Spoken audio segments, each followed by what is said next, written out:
Et on va déjà s'intéresser à l'été, hein. C'est vrai que c'est pas encore tout de suite, mais il faut s'y préparer. Et s'il y en a bien qui doivent s'y préparer, ce sont les mouvements de jeunesse, parce qu'il faut trouver des endroits de camp. Et on se rend compte que déjà dès maintenant, il manque énormément d'endroits de camp pour accueillir tous les mouvements de jeunesse cet été.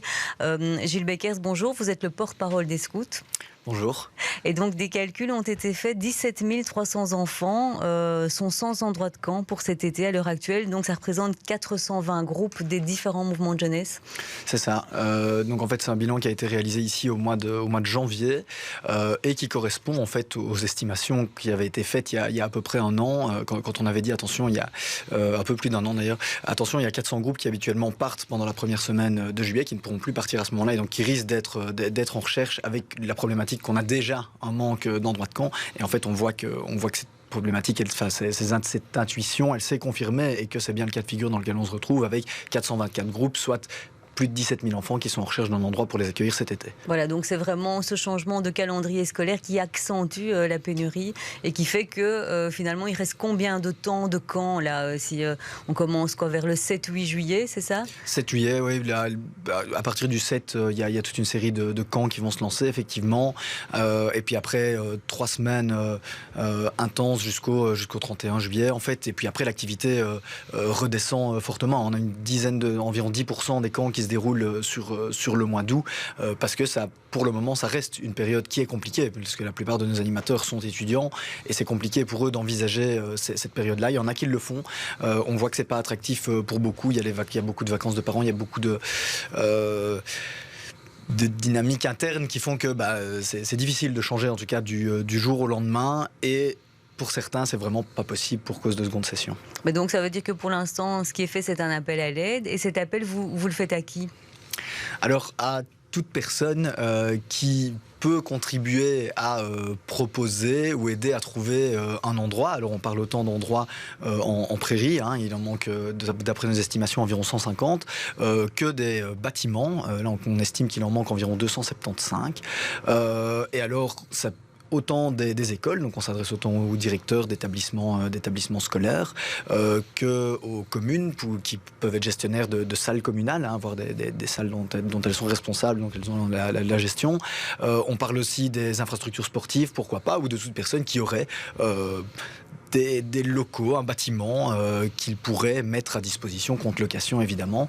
Et alors nous, on est prêt à aider à accompagner dans toutes les démarches pour permettre une mise en location d'ici à l'été 2023. Et vous donniez l'exemple des écoles, parce que c'est effectivement une manne importante de bâtiments qui sont libres durant les vacances scolaires.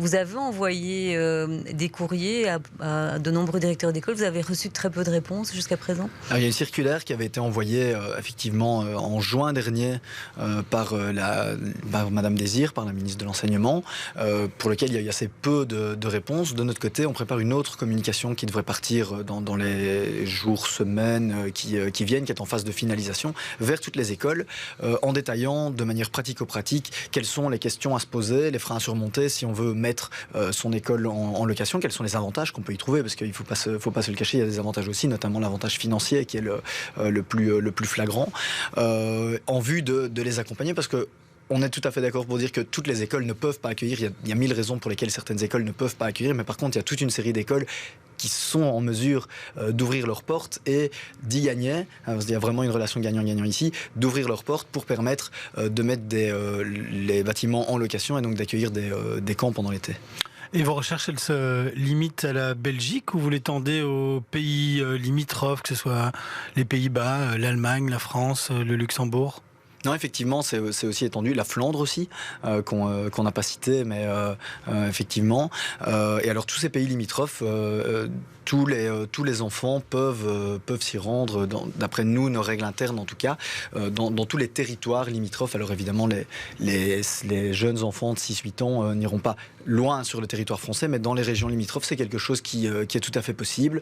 Les recherches ne se passent pas de la même manière à cet endroit-là, parce qu'on n'a pas il n'y a pas le même engouement pour les mouvements de jeunesse dans ces pays voisins et donc pas spécialement le même business des endroits de camp qui s'est développé autour. Et donc c'est des recherches qui se passent différemment, mais avec des possibilités qui existent aussi à l'étranger, tout à fait. Vous parliez de prix tout à l'heure, que ça peut rapporter des sous à celui qui va louer.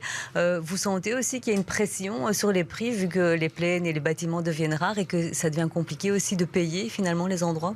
Oui, tout à fait. C'est malheureusement quelque chose auquel on s'attendait et qui se confirme. On a des retours de groupes nous disant oui, les prix ont augmenté. Ça, c'est des retours qui sont assez constants, parfois de manière raisonnable, mais on a aussi parfois une augmentation de x2, x3 dans les prix.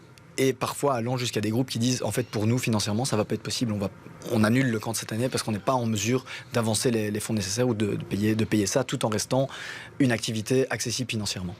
Et tout ça, ce sont des solutions d'urgence pour les camps de cet été. Vous l'avez dit, ça va être difficile de s'adapter du jour au lendemain pour toutes les familles et pour tous les groupes de mouvements de jeunesse. Est-ce que vous avez déjà entamé la réflexion sur le futur, je ne sais pas, de raccourcir les camps? Maintenant, les vacances sont rallongées aussi à certains moments de l'année, de les faire à d'autres périodes. Est-ce que tout ça, ça fait partie de votre réflexion? Absolument. Alors à d'autres périodes, la réflexion elle va vite puisque les animateurs étant majoritairement étudiants dans le supérieur ne sont pas disponibles à ces périodes-là, donc ça coupe un peu court à la réflexion de ce côté-là puisqu'ils n'ont pas les mêmes disponibilités que les enfants. Par contre, il y a un vrai intérêt à pouvoir pousser cette réflexion-là plus loin si on allait vers un alignement du calendrier académique avec le calendrier du primaire et du secondaire. Ça pourquoi pas, mais en tout cas à court terme la question ne se pose pas de la même manière. Pour la question de la durée des camps, effectivement, nous c'est quelque chose auquel on a poussé nos sections à réfléchir, nos groupes. On leur a envoyé à tout un guide d'accompagnement en leur disant en fait voilà une série de questions à vous poser. Pour vous, qu'est-ce que c'est un camp? Qu'est-ce qui fait un camp? Est-ce que c'est la durée précise? Et est-ce qu'une piste de solution ne réside pas aussi dans le fait de pouvoir raccourcir un peu la durée de certains camps pour avoir un meilleur aménagement des dates sur l'été? Voilà, puisqu'on parle de réflexion, là je pense que l'appel est fait pour les endroits de camp, on l'aura relayé en tout cas, et puisqu'on parlait de réflexion pour le futur, la Fédération des scouts est en pleine réflexion pour le moment parce qu'il y a déjà le renouvellement de la présidence qui se fait, et donc c'est un processus démocratique qui vraiment intègre les jeunes et les animateurs. Comment ça fonctionne ? Alors, effectivement, on est cette année dans une année d'élection et l'élection se tiendra ici le 25 mars 2023, ici au Palais 10 au Ezel.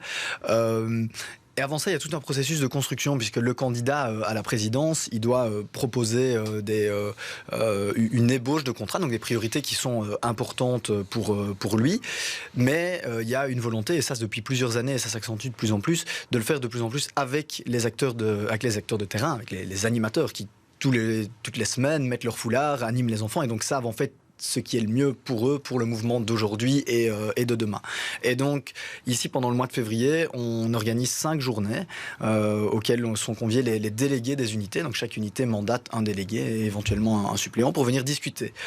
Discuter ensemble de, en fait, c'est quoi les priorités pour la fédération de demain? Qu'est-ce que moi, animateur, je pense est important pour cette fédération de demain, où doivent être mises les priorités en termes d'animation, en termes de prise de position, peu importe. C'est vraiment quelque chose qu'on a à cœur de construire avec les gens qui font le mouvement. Ça rejoint très fort la pédagogie As the Scout. Baden-Powell disait As the Boy, nous on dit plutôt As the Scouts, puisque on a une diversité de genres, mais de demander son avis en fait à la personne la plus concernée pour lui demander ce dont il a envie et construire ensemble autour de ça. Et quels sont les enjeux qui sont importants pour le scoutisme en lien avec justement la société dans laquelle on vit pour le moment? Ouais, alors du côté des délégués, on ne le sait pas encore puisque la première journée se tiendra demain et les autres dans la foulée. Par contre, de ce qui a déjà été mis en avant par le candidat, puisqu'il doit rendre une ébauche, ou on doit rendre ce qui est important pour lui, on note plusieurs choses. Il y a par exemple une réflexion sur comment rendre les animateurs, qui sont déjà très conscients du rôle, de l'importance de ce qu'ils font, comment les en rendre encore plus conscients du rôle éducatif qu'ils ont et de l'impact qu'ils ont sur les enfants qui leur sont confiées. Comment rendre la fédération et le mouvement encore plus acteurs de la société, hein. Comment est-ce que on crée des liens en fait et on évite de fonctionner en vase clos. Ça, c'est d'autres réflexions qui existent. Et puis, par exemple, des questions aussi autour de la diversité du public qu'on accueille, parce que il faut pas se le cacher, on touche plus certains publics que d'autres, et pour le moment il y a certains publics qu'on n'arrive pas à toucher, et il y a une réflexion sur mais en fait pourquoi est-ce que ces gens-là pourquoi est-ce qu'on n'arrive pas à toucher ces publics et à amener aussi le scoutisme et ses valeurs à toute la diversité qui est présente en Belgique. Voilà, et c'est toute cette réflexion qui est entamée, et notamment donc ce samedi avec cette première journée de rencontre. Il y en aura d'autres jusqu'au 25 mars, où là ce sera vraiment l'assemblée qui rassemblera un rassemblement annuel de tous les animateurs. Voilà, merci Gilles Beckers d'être venu nous expliquer tout cela et d'avoir été notre invité ce midi.